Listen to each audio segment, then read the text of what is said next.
달러를 이제 금 1온스에 35달러로 패깅시키면서 기축통화의 지위까지 만들어 갔습니다. 그것처럼 도널드 트럼프의 취임으로써 미국이라는 국가가 그 비트코인을 전략적 비축 자산으로 완전히 가져가면서 새로운 암호화폐가 이제 통용되는 시대가 저는 올 거라고 보고 있는데, XRP 레저의 생태계의 유틸리티 자산인 XRP가 가능성이 좀 충분히 있지 않을까 바라보고 있습니다. 전 세계의 그 오일 거래를 달러로만 해라, 그거 자체가 작년 중반부에 완전히 깨졌습니다. 굉장히 역사적인 사건인데, 리플사가 현재 많은 물량을 보유 중인 것으로 알고 있는데 리스크는 없나요? 네, 현재 리플사가 현실적으로 많은 물량을 가지고 있는 것은 사실입니다. 리플사가 회사 자체로만 해도 40억 개가 넘는 XRP를 가지고 있고, 그 다음에 에스크로 물량이라고 해서 그들이 또 안전한 매매 보호 서비스를 위해서 400억 개가 조금 안 되는 물량, 한 390억 개 정도도 가지고 있거든요. 그러니까 전체 물량의 한 40% 정도를 리플사가 가지고 있다는 거죠. 절대 적지가 않은 수량이기 때문에 사실 초기에 이제 리플을 투자할 때는 이 부분이 굉장히 좀 덤핑 물량을 만들 것 같고, 그 다음에 또 가격에 대한 어떤 조작 이슈를 만들 수 있다라는 생각이 드는데, 저는 개인적으로 충분히 지금까지도 에스크로 물량을 통해서 가격을 조금은 누르는, 어떻게 보면 조작일 수도 있지 않을까라는 생각이 들 정도로, 왜냐면 그동안 가격이 너무 호재는 많은데 반영이 안 됐다 보니까 그런 에스크로 물량을 좀 그들이 활용했지 않았을까라는 생각이 좀 들어요.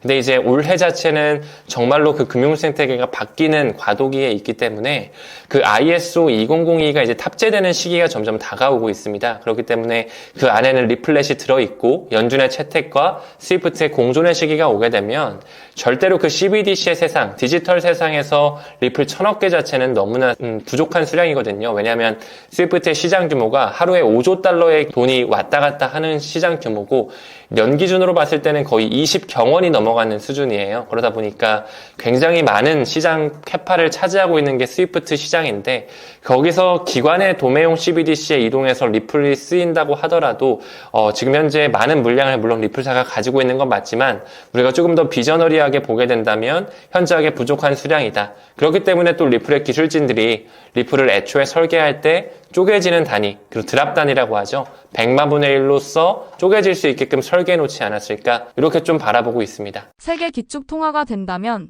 연준이 가만히 있을까요? 네, 리플 XRP가 일단은 저는 짧게 봤을 때는 새로운 금융 시스템이라고 좀 말씀드리고 싶고, 조금 더 시기열을 길게 봤을 때 2030년, 더 나아가서 지금으로부터 10년 기준을 또 보게 된다면 충분히 제2의 기축통화, 세계 준비통화의 가능성까지 열고 있거든요.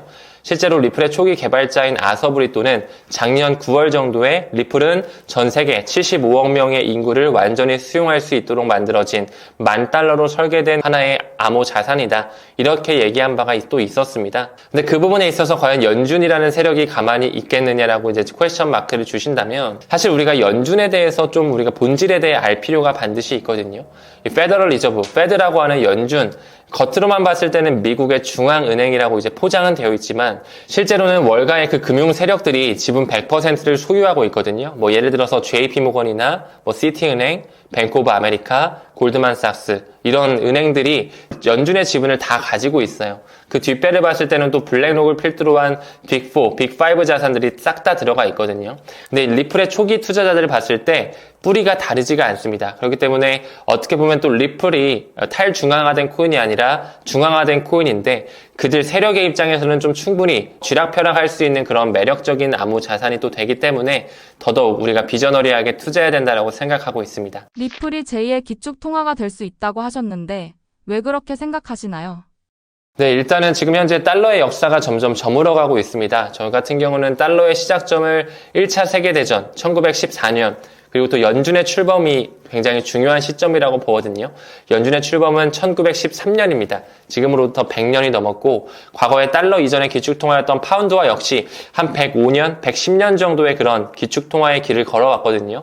그렇기 때문에 이제는 달러의 역사가 완전히 좀 마무리되면서 미국이라는 국가가 통화에 대한 주권을 아마 쉽게 내어주진 않을 거라고 생각을 해요. 과거 1944년에 브레튼우즈 체제만 미루어 보더라도 그들이 금 70%를 가지고 있다는 명분 하에 달러를 달러를 이제 금 1온스에 35달러로 패깅시키면서 기축통화의 지위까지 만들어 갔습니다. 그것처럼 지금 현재 미국 정부라든지 이제 도널드 트럼프의 취임으로써 많은 기관을 통해서도 비트코인을 굉장히 많이 또 공격적으로 모아가고 있거든요.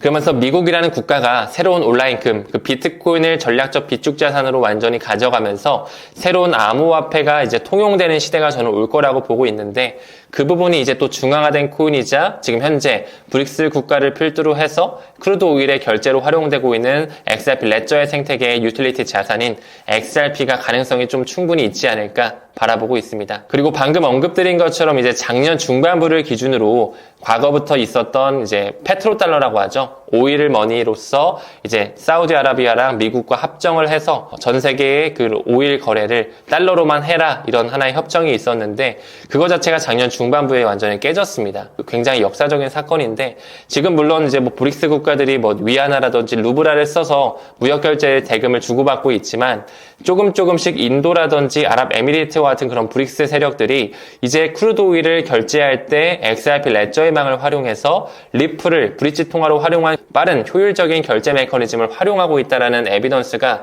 조금씩 보여지고 있거든요. 그렇기 때문에 올해가 지나면서 금융망이 확실하게 바뀌게 되고 새로운 스위프트의 기준 ISO 2002가 탑재되고 공존이 되면서 리플은 더더욱 빛을 발하는 시기가 올 것이라고 생각하고 있습니다. 그렇죠. 근데 달러를 기준통화로 가져가기에는 이제 사실 탈달러화 국면으로 이미 가 있고, 그리고 지금 현재 계속 일시적으로 달러 인덱스가 높아져 있지만은 이제는 경제 패러다임이 받쳐주질 못하기 때문에 실물 경제는 점점 갈수록 축소되는 국면에 있을 거거든요. 그러면서 더더욱 이제 에너지 자원이 많고 내수 시장이 활성화된 그런 신흥 개발도상국들이 많이 좀 급부상하게 될 건데, 사실 브릭스라는 출범 자체도 2001년에 골드만삭스의 짐 오닐이라고 하는 경제 전문가가 만들어낸 그런 어휘로부터 시작이 됐거든요.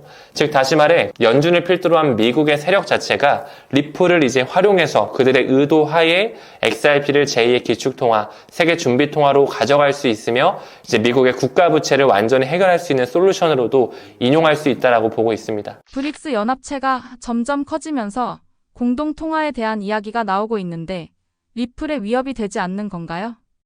네, 맞습니다. 지금 브릭스가 점점 커지고 이제 오펙 플러스까지 가세가 되면서 점점 달러의 위상이 꺾이는 모습이 보여지고 있거든요.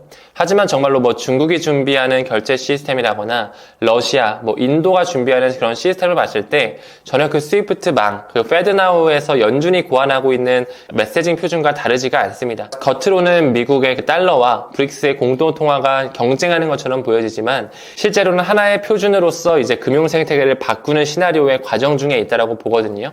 실제로 이제 2022년에 러우 전쟁이 발발하게 된 것도 이제 러시아를 스위프트 1.0망에서 완전히 배제시키는 그들의 의도가 담겨 있다라고 보고 있습니다. 그때 당시에 이제 루브라가 갑자기 가치가 떨어지면서 다시 한번 정상화가 됐는데, 그 이후로부터 이제 탈달러화가 점점 더 심화되면서 지금 현재 브릭스와 뭔가 미국과의 그런 대립이 보여지고 브릭스의 공동통화로서 새로운 금 기반의 그런 결제 시스템이 점점 떠오르고 있는데, 사실상 그들이 준비하는 그런 새로운 결제 시스템과 이 브릭스가 준비하는 결제 시스템이 전혀 따로 놀지가 않는다는 거예요. 결국에는 ISO 2002라고 하는 새로운 금융 메시징 표준을 그들이 탑재하면서 새로운 시스템으로 가기 위한 패러다임의 전환기 속에 있다, 과도기 속에 있다라고 보고 있습니다. 최근에 SEC가 항소 서류를 제출하면서 리플의 법적 공방이 길어지고 있는데 어떻게 생각하시나요? SEC가 결국에는 이제 게리 겐슬러가 아직까지는 위원장에 있는 상황인데 마지막까지 정말 그 본분을 다하는 모습을 보여주더라고요. 저는 한편으로 이제 1월 15일을 기준으로 SEC가 정말 항소 서류 제출 안 해서 기각될 수도 있겠다라는 생각을 잠깐 했었지만, 역시나 게리 겐슬러가 이렇게 열일을 하면서 결국에는 항소가 조금 지연되는 듯한 느낌을 보여주고 있습니다. 하지만 이제 정말 트럼프의 2기 행정부 출범이 머지않았기 때문에 완전히 SEC의 세대 교체가 일어나고 투자자를 보호할 수 있는 법과 제도화가 이제 좀 제도권 수용이 되면서 뭐 리플의 법적 공방뿐만 아니라 코인베이스의 법적 소송이나 바이낸스의 법적 소송, 그 증권성 심의에 휘말렸던 그런 코인들이 엄청나게 좀 이제 가치 반영이 될 수 있는 시기가 그렇게 머지 않았다라고 생각을 합니다. 그렇기 때문에 지금 현재 뭐 리플 투자자분들께서 뭐 샀다 팔았다를 반복하는 것보다는 본인 목표 수량을 조금 더 한 번씩 되새기면서 천천히 꾸준히 좀 수량을 축적해 나가는 것을 했으면 좋겠고, 항상 언급드리는 것처럼 이제 리플 XRP는 비트코인과 같이 조금 더 중장기적으로 가져가는 그런 암호 자산으로 봐주시면 좋을 것 같아요. 사실 물론 올해에 있어서 어느 정도의 분할 매도 전략을 당연히 펼쳐야겠지만 약 1만 개에서 2만 개 정도의 수량은 우리가 2030년 더 나가서 뭐 10년, 20년까지도 더 가져갈 수 있는 그런 장기적인 관점으로서 가치 투자를 해야 된다라고 생각하고 있습니다. 트럼프 행정부 출범 이후 암호화폐에 어떤 변화가 예상되시나요? 네, 일단은 트럼프가 이제 1월 20일 정말 머지않은 시점에 트럼프 2기 행정부가 들어오게 되는데, 일단 암호화폐에 있어서 법과 제도가 만들어지는 하나의 기준점이 된다라고 생각을 합니다. 작년부터 도널드 트럼프가 비트코인 컨퍼런스에 가서 이제 미국이 비트코인을 전략적 비축 자산으로 완전히 받아들이겠다, 이런 포부를 내세웠을 뿐만 아니라 지금 이제 트럼프 내각을 통해서 뭐 크립토 차르 부서라든지 차기 재무부 장관이라든지 뭐 상무부 장관, 이런 사람들을 지금 고위급 인사들을 다 배치하는 걸 봤을 때 모조리 다 친암호화폐 의원들이거든요. 그러다 보니까 이제는 정말 암호화폐에 대한, 그리고 인공지능 섹터에 대한 어떤 새로운 제도권 수용을 하기 위해서 성숙 단계를 가기 위한 하나의 좀 발판으로 트럼프 행정부가 출범하는 것이 굉장히 좀 기다려지고 있습니다. 몇 가지 예시를 들어서 좀 말씀드리고 싶은데요. 최근에 리플과 SEC의 법적 공방, 이제 항소까지 좀 질질 끌면서 계속 좀 시간 끌기가 나오고 있습니다. 하지만 1월 20일에 트럼프 행정부가 들어서면서 SEC의 위원장 자체가 이제 세대 교체가 곧 이뤄지거든요. 지금까지 약 4년 동안 리플이 법적 공방으로 눌리고 게리 겐슬러를 통해서 시계의 저울질을 좀 당해왔다면, 이제는 폴 애킨스를 필두로 한 마크 우에다라든지 헤스터 피어스와 같은 친가상자산 위원들로 꾸려지면서 이제 SEC로부터 투자자를 보호하고 오히려 암호화폐 법제화를 만드는 부분에 일조할 것이라고 보고 있거든요. 그렇기 때문에 최근에 리플의 좋은 상승장이 있었고, 지금 현재는 조금 이제 다시 물량을 소화하는 과정에 있는데, 저는 이제 트럼프 행정부가 완전히 들어선 이후에는 리플이 다시 한번 상승하는 그런 기류로 알트 시즌을 도래할 것이라 보고 있습니다. 뭐 그 이외에도 아까 언급드린 것처럼 미국의 상무부 장관 하워드 러트닉이라든지 차기 재무부 장관이죠, 스콧 베센트라든지 미국의 경제자문위원회 스테판 미란이 또 들어오고, 백악관을 필두로 한 블록체인과 인공지능 산업을 이제 성숙하게 할 크립토 차르 부서에 또 이제 페이팔 마피아로 잘 알려진 데이비드 삭스 또한 과거에 또 리플에 옹호 발언을 했던 이력이 있거든요. 이런 어떤 고위급 인사들이 다 친암호화폐 정책자로 들어오면서 암호화폐에 대한 굉장히 큰 불장 사이클이 한번 크게 연출될 것이라 보고 있습니다. 트럼프가 CBDC를 반대한다는 공약을 내걸었는데 어떻게 생각하시나요? 일단 작년에 말씀 주신 것처럼 이제 도널드 트럼프가 CBDC를 반대하겠다, 이런 스탠스를 취했었는데, 사실 저는 이 말보다는 우리가 지금 국제 기구들에서 어떤 움직임을 펼치고 있는지에 대해서 포커스를 맞춰야 된다 생각을 하거든요. 실제로 과거부터 연준에서는 CBDC뿐만 아니라 스테이블 코인 없이는 결제에 대한 혁명을 만들 수 없다라는 기조연설을 한 바가 있고, 그 이외에도 금융 엘리트라고 불리우는 국제결제은행이라든지 국제통화기금에서 여러 가지 프로젝트라든지 보고서, 논문을 내면서 CBDC에 대한 개념 증명과 현재 파일럿 테스트를 계속 하고 있거든요. 지금 현재 우리나라 같은 경우도 뱅크 오브 코리아와 BIS, 국제결제은행이 손을 잡아서 국경 간 결제에 있어서 토크나 지급 프로젝트 아고라를 진행을 하고 있습니다. 그렇기 때문에 저는 개인적으로 도널드 트럼프의 그때 그 말 자체가 굉장히 좀 태세 전환할 수 있는, 말이 바뀌면서 결국에는 스테이블 코인의 시대, 그리고 더 나아가서 CBDC의 시대, 중앙은행에서 발행하는 그 코인이 왔다 갔다 할 수 있는 결제의 자유화 시대가 반드시 도래할 거라고 생각합니다.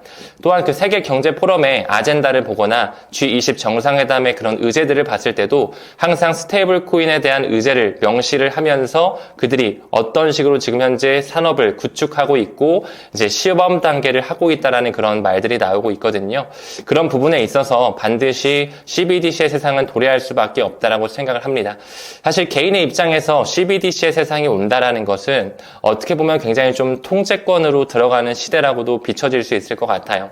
하지만 그렇다라고 해서 우리가 거부하고 그냥 등한시하기보다는 조금 더 마음을 열고 미리 좀 준비하는 자세를 쳐야 되지 않을까, 그렇게 좀 생각을 하고 있습니다. 암호화폐 스테이킹이란 무엇인가요? 네, 스테이킹 같은 경우는 사실 이제 특정 암호화폐에 대해서 지원이 되는데요. 이제 POS라고 하는 Proof of Stake, 관련된 그런 코인들에서 이제 그 재단에서 진행되는 하나의 예치 프로그램이라고 봐주시면 될 것 같아요. 좀 더 쉽게 설명을 드려보자면 우리가 은행에 돈을 예금했을 때 이자를 받잖아요. 그런 것처럼 특정 블록체인 프로젝트에 우리가 가지고 있는 코인을 어느 정도 예치를 해놓고 그 예치한 코인으로서 보안이라든지 운영에 대해 저희가 참여를 해서 노드가 들어가는 부분에 검증자로서 참여를 함으로써 이제 리워드를 코인으로 받는 시스템이거든요. 그래서 한마디로 정의를 하면 우리가 은행에 예금 맡겨서 이자 받는 것처럼 코인도 POS 기반의 그런 몇몇 재단들이 이제 스테이킹 상품으로서 우리가 가지고 있는 암호화폐를 맡겼을 때 해당 코인으로 이자를 받는 시스템이다. 이렇게 좀 이해해 주시면 좋을 것 같습니다. 아마 여러분들께서 지금 현재 많이 활용하고 계시는 업비트나 빗썸 같은 거래소에서도 다 그 재단의 그런 스테이킹을 벤치마킹 해가지고 이제 약간의 이자 차이가 좀 있지만 스테이킹 서비스가 지원이 되고 있거든요. 특히나 대표적으로 업비트에서는 이제 이더리움, 솔라나, 그리고 폴리곤, 에이다, 코스모스 이 5개의 종목을 스테이킹을 지원하고 있다 보니까 아마 이제 현물 투자를 함에 있어서 조금 더 개수를 공격적으로 늘리고 싶다라고 하면 이제 복리 효과로서 코인이 이자로 들어오기 때문에 스테이킹 상품 또한 굉장히 좋은 투자 전략이 될 수 있다라고 생각하고 있습니다. 네, 스테이킹 코인도 뭐 이렇게 격가지로 제 포트폴리오 분산화 작업 하실 때 글로벌 메이저 코인에 한해서 괜찮은 코인이라고 생각이 들면은 스테이킹 서비스에도 활용하는 것을 권장드리고 싶습니다. 밈코인 중에 눈여겨보는 코인이 있으신가요? 네, 일단 밈코인이라고 하면은 사실 처음에는 장난으로 만들어진 코인, 뭔가 유행성을 따라가는 코인, 이 밈이라는 뜻을 이제 그대로 취하고 있는 코인인데요.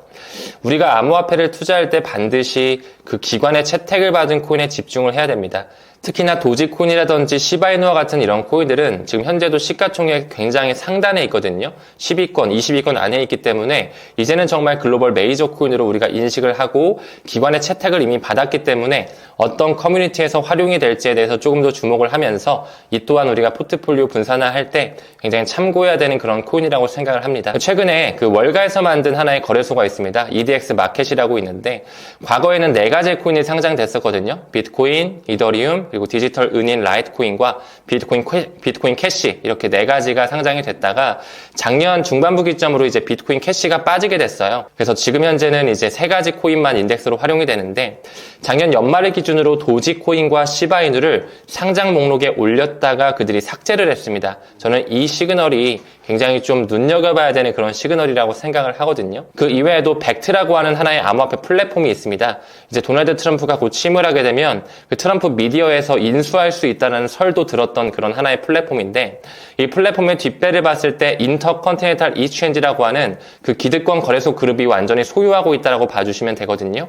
그들은 또한 뉴욕 증권거래소를 가지고 있을 정도로 굉장히 기득권 세력 중에 하나이고 또한 이 암호화폐 플랫폼인 벡트를 만드는 과정에 있어서 인터컨티넨탈 익스체인지의 그 자금뿐만 아니라 마이크로소프트라든지 스타벅스, 보스턴 컨설팅 그룹의 그 프로젝트와 함께 합류가 되면서 지금 같이 진행이 되는 플랫폼인데 여기서도 또한 도지코인과 시바이누를 굉장히 초기부터 인덱스로 포용하고 있거든요. 이런 부분을 미루어 보았을 때 이 도지코인이라든지 시바이누 조금 더 나가서 페페 정도는 좀 괜찮다고 봐요. 페페도 지금 벡트에서도 인덱스로 활용하고 있거든요. 이런 코인들에 좀 우리가 집중을 해가지고 포트폴리오 분산화 작업을 했을 때 반드시 알트 시즌이 좀 오게 된다면 좋은 수익률이 좀 나올 수 있지 않을까 조심스럽게 생각하고 있습니다. 토린이가 암호화폐, 리플 투자 시 꼭 알아야 할 코인 지식이 있을까요? 네, 일단 리플뿐만 아니라 암호화폐를 투자함에 있어서 굉장히 좀 알아야 되는 지식들도 많고 처음 들어보는 개념이다 보니까 좀 생소하실 수 있을 것 같아요. 뭐 예를 들어 스테이블 코인이라거나 뭐 CBDC에 대한 이런 차이점이라든지 블록체인에 있어서 뭐 레이어 1, 2, 뭐 제로가 또 있고 이런 식으로 굉장히 또 세분화가 돼 있는데 이러한 기본적인 개념에 대한 용어부터 좀 아는 게 먼저일 것 같고 일단은 항상 투자를 하실 때 기관의 채택을 받은 그 글로벌 메이저 코인에 좀 집중하셔가지고 일단 현재 암호화폐의 대표로 있는 비트코인부터 비트코인 백서를 한번 읽어보면서 왜 생겨났고 언제 생겨났고 누가 만드는 것으로 추정이 되고 있는지 이런 부분에 대해서 좀 알았으면 좋겠고요. 그리고 이제 리플에 투자하는 부분에 있어서는 일단 리플이라는 회사의 역사에 대해서 반드시 알 필요가 있을 것 같고요.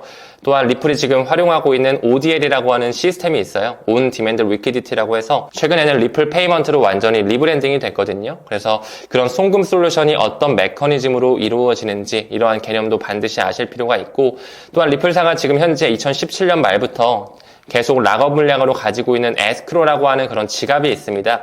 그 에스크로 물량이 왜 있고 어떻게 활성화가 돼서 지금 몇 개의 물량이 남아있는지 이런 부분에 대해서도 반드시 알 필요가 있을 것 같고요. 또한 연준의 그런 기본적인 개념, 실제로 연준은 미국의 중앙은행이라고 우리가 알고 있지만 그 뒷배를 봤을 때는 그 유대계 자본이 굉장히 깊숙하게 들어가 있다라는 세력이라는 것을 인지할 필요가 좀 있지 않을까 이렇게 좀 말씀드릴 수 있을 것 같습니다. 암호화폐는 어디에 보관해야 하나요? 네, 일단은 무엇보다 중요한 것은 안전한 거래소라든지 본인이 가지고 있을 수 있는 하드 월렛, 콜드 월렛, 그런 USB 형식의 지갑이 될 수도 있고, 중앙화된 거래소, 우리가 잘 알고 있는 업비트 빗썸과 같은 그런 거래소도 있을 수 있을 것 같아요.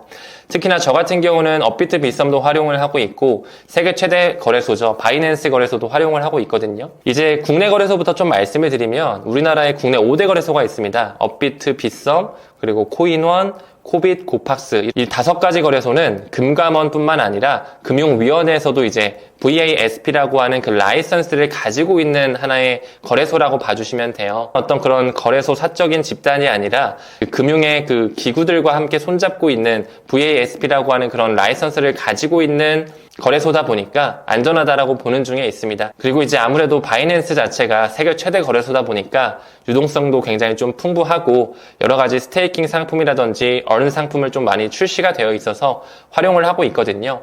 근데 혹시라도 이제 많은 구독자 선생님들께서 좀 밀레니엄 세대시거나 나이대가 조금 있으시고 스마트폰 사용이 좀 어렵다라고 하시면 개인 지갑이나 바이낸스 쪽보다는 그냥 국내 그냥 5대 거래소들 업비트나 빗썸 나름대로 또 UX, UI도 잘 돼 있으니까 그런 국내 거래소를 활용하시는 게 편리하면서 안전할 수 있지 않을까 이렇게 생각하고 있습니다. 리플 에스크로 물량은 왜 있는 것인가요? 네, 리플사가 이제 2017년 말부터 총 물량 1000억 개 중에 55%의 물량을 에스크로 지갑으로 락업을 시켜놨습니다. 이 에스크로 물량의 명분 자체는 이제 안전한 매매 보호 서비스를 하기 위함이다라고 되어 있거든요. 그들이 실제로 매달 1일마다 은행에게 10억 개의 XRP를 대여 또는 판매를 해요. 그래서 너희가 한번 우리 XRP를 가지고 있어서 리플 페이먼트를 한번 써봐. ODL이라고 하는 솔루션을 한번 써봐라고 하는 그런 개념이거든요. 그래서 방금 언급드린 것처럼 지금까지 그 에스크로 물량 자체가 조금씩 은행들에게 판매가 대여가 돼가지고 리플 페이먼트가 활성화가 되고 있는 상황이거든요. 실제로 한 트랜잭션당 이제 0.00001개의 XRP가 소각이 되는데 벌써 1,300만 개 이상의 소각이 이루어졌습니다. 그 말은 즉슨 많은 은행이라든지 송금 회사에서 리플렛을 완전히 받아들여서 이제 XRP를 통해서 브릿지 자산으로 돈을 옮기고 있다는 것이죠. 그리고 이제 550억 개로 시작했던 그 에스크로 물량도 지금 현재는 약 390억 개 정도 남아 있거든요. 약 110억 개의 물량은 이미 은행에게 대여 또는 판매가 이루어졌다라고 볼 수가 있겠죠. 근데 이제 한편으로는 많은 물량 자체가 리플사에서 좀 많이 에스크로 지갑으로서 가지고 있고 또한 리플사 자체가 약 44억 개 정도를 또 가지고 있거든요. 그래서 1000억 개 중에 약 40% 정도는 리플사가 좀 보유하고 있다 보니까 투자자 입장에서는 조금은 부정적으로 생각하실 수 있을 것 같은데 저는 개인적으로 앞으로 이제 금융 시스템이 완전히 바뀌어가고 정말 연준의 채택과 스위프트의 채택 그 공존의 시기가 오게 된다면 XRP의 1000억 개의 물량은 오히려 턱없이 부족하다라고 생각을 해요. 그렇기 때문에 리플의 CTO를 필두로 한 그 개발진들이 리플을 이제 100만 분의 1로 쪼개지는 과거에 삼성전자의 주식이 50분의 1로 쪼개졌던 것처럼 리플은 이제 100만 분의 1로 쪼개지는 하위 단위 드랍이라고 하는 단위를 보유하고 있거든요. 그래서 앞으로는 가치가 좀 굉장히 높이 평가가 되면서 나중에 리플의 가격이 많이 올랐을 때는 수수료가 비쌀 수가 있으니 그때 100만 분의 1로 쪼개질 수 있는 방식을 취할 수 있지 않을까 이런 포텐셜을 또 바라보고 있습니다. 그리고 또한 지금까지 이제 리플에 대한 차트적 패턴을 봤을 때 4년 동안의 법적 공방뿐만 아니라 2017년, 18년 이후로 굉장히 큰 에너지를 응축하는 이런 삼각 패턴의 수렴을 보여주고 있거든요. 그래서 저는 단순히 이 에스크로 물량이 은행에게 판매 또는 대여를 통해서 안전한 매매 보호 서비스를 하기 위함도 물론 있겠지만 그들끼리 항상 알 수 없는 지갑으로의 이체, 거래소로의 이체가 빈번하게 있었거든요. 저는 개인적으로 그들끼리의 부의 분배가 좀 이루어졌고 개인들이 사지 못하게 하기 위해서 매도 물량을 좀 만들어서 가격을 일부러 좀 지금까지 눌러오지 않았을까 이런 생각도 좀 가능성을 열고 있습니다. 리플의 ODL이란 개념은 무엇인가요?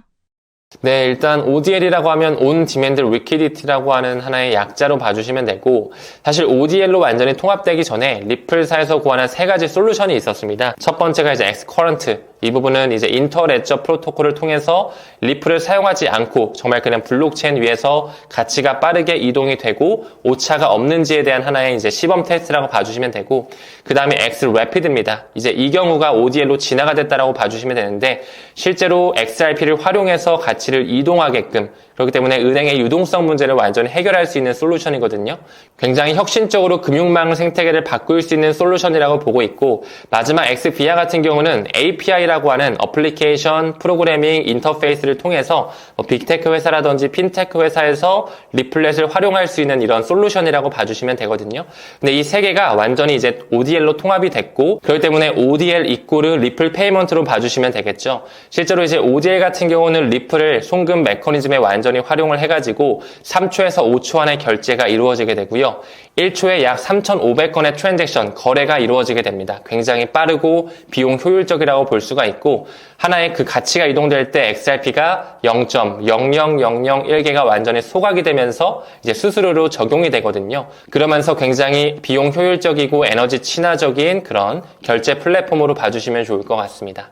실제로 지금 현재 싱가포르를 필두로 한 니움이라든지 에어월렉스라든지 튠즈와 같은 그런 송금 회사들이라든지, 그리고 태국의 SCB 시아은행과 같은 이런 거대 송금 은행권들이 굉장히 리플렛을 많이 탑재하면서 월 4억 달러 이상, 5억 달러 이상을 리플 페이먼트로 활용하고 있거든요. 실제로 리플의 아시아 태평양 지역의 상무이사를 맡고 있는 피오나 머레이에 따르면 리플 ODL 플랫폼 자체가 싱가포르에서 결제 플로우 50% 이상을 처리하고 있다는 말을 할 정도로 굉장히 많은 동아시아권 지역에서 리플렛을 받아들이고 실제로 XRP를 활용한 송금이 이루어지고 있다는 것이 팩트체크가 되고 있는 상황입니다.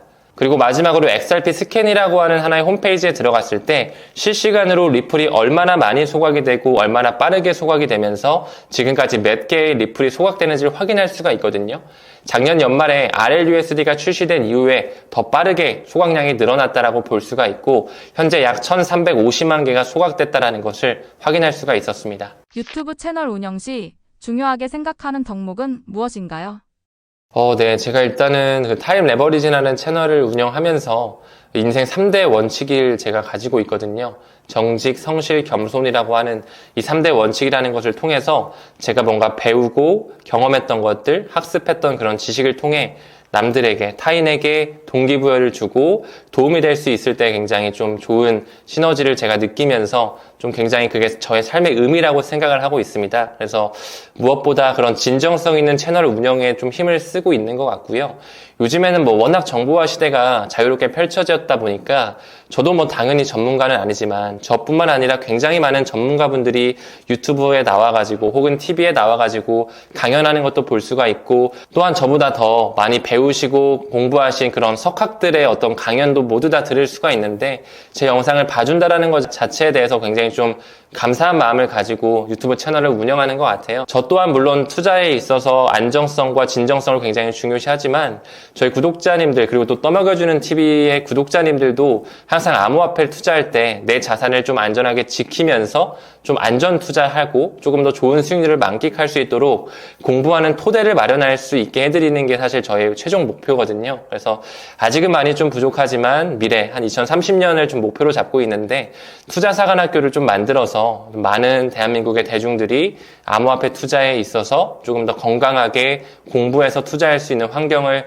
조성하는 것이 저의 최종 목표라고 말씀드릴 수 있을 것 같습니다. 비트코인과 같은 암호화폐가 실체가 없다는 비판에 대해서 어떻게 생각하시나요?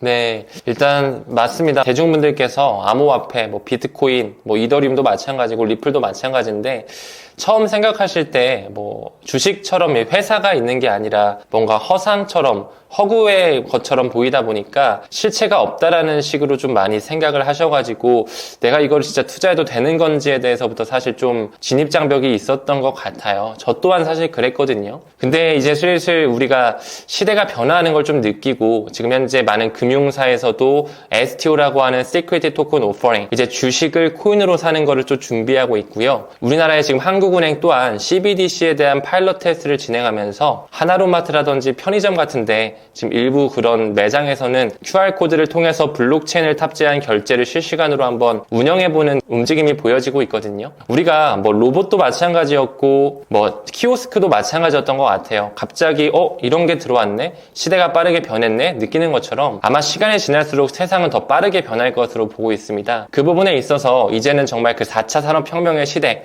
이제 블록체인과 인공지능 이 두 가지 섹터가 더욱더 산업이 활성화되면서 암호화폐 생태계가 더욱더 커지는 그런 굉장히 초기 시장이기 때문에 우리가 더욱더 좀 빨리 생각을 열고 진입을 해가지고 기회의 순간을 좀 만끽해야 되지 않을까 이렇게 좀 생각하고 있습니다. 지금 현재 방송을 촬영하는 시점으로 암호화폐 전체 시가총액이 대략 3.5조 달러 정도 되더라고요. 제가 방금 확인했는데 지금 그것을 미뤄보았을 때 애플이라는 회사의 전체 시가총액과 딱 유사하거든요. 그러니까 한마디로 미국의 빅테크 회사 하나랑 이 암호화폐 전체 시가총액이랑 거의 비등비등한 수준이라는 것 자체죠. 근데 이제 트럼프 행정부가 들어서고 크립토 차르 부서도 만들어지고 법과 제도화가 마련이 되면 더더욱 암호화폐 생태계 쪽으로 에너지가 마이그레이션 될 거라고 보고 있거든요. 점점 실물 경제가 축소가 되면서 디지털 경제로 이제 전이 되는 부분에 있어서 이제 코인 시장에 대한 캐파시티가 엄청나게 커지지 않을까. 그렇기 때문에 실체가 없다라고 물론 생각하실 수 있지만 리플만 하더라도 사실 실체가 있거든요. 이제 미국의 샌프란시스코에 본사를 둔 이제 암호화폐 결제 회사인 거고 거기서 만들어낸 이제 생태계가 XRP 레저이며 그 안에서 활용되는 코인이 XRP, 리플 코인인 건데 그것처럼 조금씩 뭐 이더리움의 재단이 있구나, 솔라나의 재단이 실제로 존재하는구나, 리플 회사가 또 실제로 있구나 이런 거를 인지하면서 우리가 암호화폐에 대해서 투자를 할 때 너무 또 실체가 없다라는 거에만 포커스 맞추지 말고 앞으로 세상이 어떻게 변할까에 대한 그런 비전적인 부분에 초점을 맞춰야 된다라고 생각하고 있습니다. 스테이블 코인과 CBDC의 차이가 뭔가요? 일단 아마 많은 분들께서 처음에 이제 막 입문하게 되시면 도대체 스테이블 코인이 뭐고 CBDC가 뭔지에 대해서 좀 많이 헷갈리시고 개념 뭐 용어가 좀 어렵게 느껴질 수도 있을 것 같은데요. 일단 스테이블 코인 같은 경우는 딱 1달러로 패깅이 되어 있는 그런 뭐 USDC라든지 USDT 아마 많이 들어보셨을 것 같은데 민간 은행에서 찍어냈다라는 게 굉장히 큰 키포인트입니다. 뭐 USDC 같은 경우는 서클사, 이 회사 같은 경우는 골드만삭스의 출자 회사거든요. 전통 금융과 그렇게 멀리 떨어져 있는 회사들이 아니에요. 테더사도 마찬가지로 중국 자본을 필두로 한 테더, 아이파이넥스라는 모 회사에서 만들어낸 회사고 거기서 찍어내는 1대1로 패깅된 스테이블 코인이 USDT라는 코인인데 이렇게 미국의 달러와 연동되는 것처럼 뭐 유로화 기반의 스테이블 코인도 있고요. 엔화 기반의 스테이블 코인도 있고요. 뭐 예를 들어 호주 달러 기반의 스테이블 코인도 있습니다. 각국의 그 법정 통화에 맞는 가치가 패깅된 스테이블 코인이 나오면서 이제 민간은행에서 찍어내는 코인이 바로 스테이블 코인이다. 이렇게 좀 이해해 주시면 될 것 같고요. 그 CBDC 같은 경우는 이제 Central Banking Digital Currency의 약자거든요. 이제 중앙은행에서 찍어낸 디지털 통화다. 이렇게 좀 봐주시면 좋을 것 같습니다.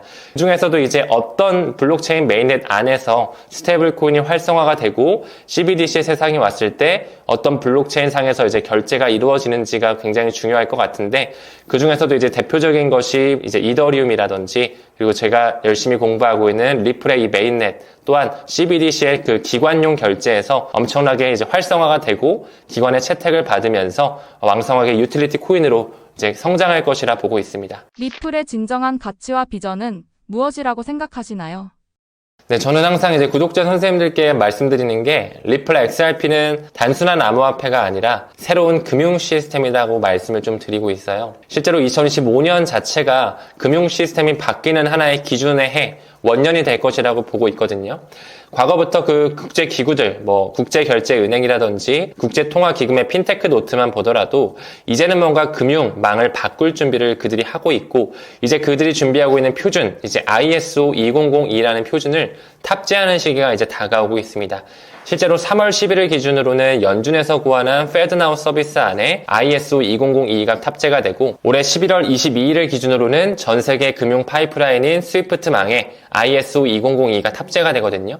근데 그 안에는 다양한 뭐 금융기관들도 있고 등록 기구로서 스위프트도 들어가겠지만 단 하나의 블록체인이 좀 들어가 있습니다. 그것이 바로 리플사에서 고안한 XRP 레저 기반의 솔루션 리플렛이기 때문에 반드시 CBDC의 세상이 오게 되면 이제 금융 생태계가 완전히 송두리째 바뀌면서 왔다 갔다 하는 가치의 이동의 시대, 인터넷 오브 밸류의 시대가 열릴 것이라 보고 있습니다. 코린이가 코인 투자 시 하지 말아야 할 행동은 무엇인가요? 네, 일단 많이들 암호화폐를 처음 투자하실 때 뭐 누군가의 추천을 통해서 투자를 또 많이 하시고, 아무래도 요즘은 이제 네이버나 구글에서 정보를 찾기보다는 유튜브와 같은 그런 SNS 상에서 정보를 찾다 보니까 많은 유튜버들을 통해서 또 이렇게 코인 투자를 시작하시는 분들도 굉장히 많으시거든요. 저 같은 경우는 웬만하면 좀 단타 거래는 멀리 하셨으면 좋겠다라고 말씀을 드리고 있습니다. 많이 저도 해보기도 했고, 구독자님들이 해본 거를 또 경험을 들었을 때 결국에는 제로섬 게임이라는 것을 알게 됐거든요. 그래서 진짜로 본인이 하루 뭐 9시간 이상씩 일과 시간을 모두 시간을 할애해서 차트 공부를 하고 트레이더의 그런 삶을 사는 게 아니라면 웬만하면 현물 투자 쪽으로 좀 집중하셨으면 좋겠다라는 말씀을 좀 드리고 싶고, 무엇보다도 처음 들어보는 코인에 투자하기보다는 웬만하면 시가총액을 딱 봐가지고 한 10위권 안에 있는 거, 20위권 안에 있는 그런 코인들에 한번 공부를 하고 이 코인 좀 괜찮은 것 같다, 좀 저평가되어 있는 것 같다 했을 때 투자하셨으면 좋겠습니다. 그리고 이제 2025년 자체가 비트코인의 4번째 반감기 사이클이 불어오는 시기라고 보고 있는데, 항상 뭐 꾸준히 오르고 꾸준히 내려가고 이런 시장이 아니고 엄청나게 다이나믹한 변동성이 큰 시장이거든요. 그렇기 때문에 항상 그들은 또 퍼드 뉴스를 만들어내고 공포를 조장하는 그런 시장을 또 연출하기도 하는데, 그럴 때일수록 우리가 패닉세를 좀 금지해야 된다라고 좀 말씀드리고 싶고, 또 샀다 팔았다도 굉장히 또 개인 투자자들은 많이 하시는데, 그렇게 하면 결국에는 수익률에는 좋지 않은 영향을 끼치더라고요. 그래서 그냥 본인이 생각하고 있는 코인을 딱 집중하셨으면 사이클에 대해서 조금 더 공부를 하셔가지고 그들이 끌어올리는 시기에 좀 분할 익절을 좀 천천히 하는 그런 좀 가치 투자, 사이클 투자를 하는 게 바람직하다라고 생각하고 있습니다. 비트코인과 리플, 2025년에 리플의 가격 전망을 어떻게 보시나요? 네, 사실 뭐 가격 전망에 있어서는 너무나 저도 조심스럽게 말씀을 드려야 될 것 같고요. 저 역시도 일개의 개인 투자자다 보니까 정말 개인적인 생각이라는 것을 좀 염두에 주시고 들어주셨으면 좋을 것 같습니다. 일단은 비트코인 같은 경우는 지금 허리춤 위에 있다라고 생각을 하거든요. 우리가 항상 무릎에 사서 어깨에 팔자라는 얘기가 있는데, 비트코인은 조금 올라온 상황이라고 좀 보고 있어요. 하지만 이것을 다르게 해석하면 아직은 허리춤 위에 있기 때문에 이 어깨와 머리 부분이 남아있다라고도 해석을 할 수가 있을 것 같거든요. 그렇기 때문에 저는 2025년에 굉장히 이제 불장, 그 바나나 존이 형성되는 구간을 분기로 쪼갰을 때는 1분기와 이제 4분기를 굉장히 좀 눈여겨보고 있는데, 1분기에는 이제 원화 기준으로 했을 때 2억 원 선을 좀 터치하거나 조금 넘어가는 상황까지 연출될 수 있지 않을까, 한 150K에서 160K 정도 바라보고 있고요. 이제 리플 XRP 같은 경우는 그동안 너무 많은 에너지의 응축 과정이 있었기 때문에 사실 가격을 예측하는 게 정말 더더욱 어렵거든요. 지금 뭐 7년 동안에 정말 차트를 보더라도 많이 눌려 있었고, 4년간의 그 법적 공방 또한 아직까지 해소가 되지 않으면서 꾹꾹 그들이 눌러왔다라고 보고 있는데, 일단 최근에 리플 XRP가 좀 좋은 가격 상승을 보여줬습니다. 하지만 그럼에도 불구하고 워낙 눌려왔던 기간이 길다 보니까 저는 개인적으로 조금 더 폭발할 수 있는 그런 시너지가 남아있다라고 보거든요. 그래서 올해 1분기를 기준으로 해서는 최소 $5, 한화 기준으로는 한 7,000원 선 충분히 넘어갈 수 있는, 조금 더 공격적으로 바라봤을 때는 10,000원 선까지도 바라볼 수 있는 코인이지 않을까 조심스럽게 좀 말씀드려보고 싶습니다. 투자를 피해야 하는 코인은 어떻게 고를 수 있을까요? 리플의 CEO죠. 브래드 갈링하우스도 이런 얘기를 했습니다. 지금 현재 암호화폐가 뭐 코인 마켓캡 기준에 등록된 것만 해도 10,000개가 넘고요. 등록되지 않은 것들까지 총 망라하게 되면 20,000개가 넘어가거든요. 그 중에서 정말 90% 이상, 심지어 95% 이상은 완전히 없어질 것이다라는 말을 했는데, 저는 충분히 동의가 좀 돼요. 지금 현재는 뭐 너무나 다양한 코인들이 이렇게 돌아다니고 한국에서도 많이 찍어내다 보니까 굉장히 좀 피해 사례도 많고 사기에 대한 어떤 그런 경각심 우리가 가져야 된다고 생각을 하는데, 일단은 우리가 반드시 암호화폐를 투자할 때 시가총액을 좀 항상 보면서, 시가총액 상단에 있는 코인들, 많이 들어본 코인들 있잖아요. 이제 비트코인, 이더리움, 리플, 이제 3대장 코인이라고 알려져 있는데 그런 코인부터 좀 천천히 공부를 해봤으면 좋겠어요. 특히나 많은 유튜버들이 뭐 이런 프로젝트를 통해서 한국에서 만든 코인이다. 어떤 재단이 이번에 특별하게 만들었는데 뭐 엄청난 가격 상승이 있을 것이다라고 뭔가 유튜버를 통해서 광고하는 코인. 근데 처음 들어봤고 뭔가 시가총액도 막 1000위권 이하에 밖에 있는 것들 있잖아요. 뭐 2000위권, 3000위권에 있는 그런 코인들. 너무나 정말로 우리가 등한시해야 되는 그런 코인이라고 생각을 해요. 그렇기 때문에 여러분들께서 정말 피땀 흘려서 버신 돈으로 재테크 차원에서 투자를 하실 텐데 항상 암호화폐 투자는 정말 변동성이 크거든요. 들어왔다 싶으면 마이너스 10% 20%는 거의 기본이라고 생각해 주셔야 되고 정말 한 사이클만 잘못하더라도 마이너스 80% 90%까지 나올 수 있는 시장이 암호화폐 시장이에요. 그렇기 때문에 반드시 이런 경각심을 좀 가지시고 어떤 코인이 좀 앞으로 우리가 눈여겨봐야 되고 현재 저평가되어 있고 어떤 비저너리한 어떤 목표를 가지고 있는지를 좀 초점을 맞춰가지고 그런 메이저 코인에 우리가 좀 투자를 단행해야 되지 않을까 생각하고 있습니다. 네, 떠먹여주는 TV 구독자 여러분들 반갑습니다. 저는 리플 빅뱅의 작가이자 현재 타임 레버리지라는 채널 운영하고 있는 문창훈이라고 합니다. 만나 뵙게 돼서 영광입니다. 일단 저희 구독자님들과 또 이제 저희 멤버십 회원님들을 제가 A+라는 이름을 붙여서 이렇게 말씀을 드리고 있는데 사실 하루하루 감개무량한 하루를 살아가고 있다라고 생각을 해요. 정말 이렇게 인터뷰에도 초청받을 수 있는 것 자체도 구독자님들의 어떤 성원에 힘입어서 올 수 있었다라고 생각하고 아직까지도 저는 뭐 전문가도 아니고 일개 투자자에 불과한데 그럼에도 불구하고 정말 많은 분들께서 따뜻한 피드백을 주시고 함께 성장할 수 있음에 감사한 피드백을 주시다 보니까 저 또한 그것이 또 성장의 원동력이 돼가지고 내가 조금 더 노력해서 이런 정보들을 조금 더 쉽게 알려드릴 수 있도록 노력하자 이렇게 좀 마인드가 장착이 되는 것 같습니다. 그래서 오늘 이 인터뷰 또한 누군가에게는 정말 도움이 되고 양분이 됐으면 좋겠고요. 제가 지금 운영하고 있는 이 타임 레버리지라는 채널의 구독자님들과 애플 회원님들에게도 앞으로도 정말 도움이 되는 컨텐츠 그리고 또 성공 투자를 할 수 있도록 제가 많은 공부를 좀 수반해서 여러분들에게 도움되는 존재가 될 수 있도록 그리고 최종적으로는 저의 목표인 그 투자 사관학교를 만들 수 있도록 저 또한 하루하루 묵묵히 저의 길을 좀 걸어가도록 하겠습니다. 아무쪼록 이제 떠먹여주는 TV 구독자님들과 저희 타임 레버리지 구독자님들, 애플 회원님들께 정말로 진심으로 감사드린다는 말씀을 꼭 한번 이렇게 좀 드리고 싶습니다. 고맙습니다.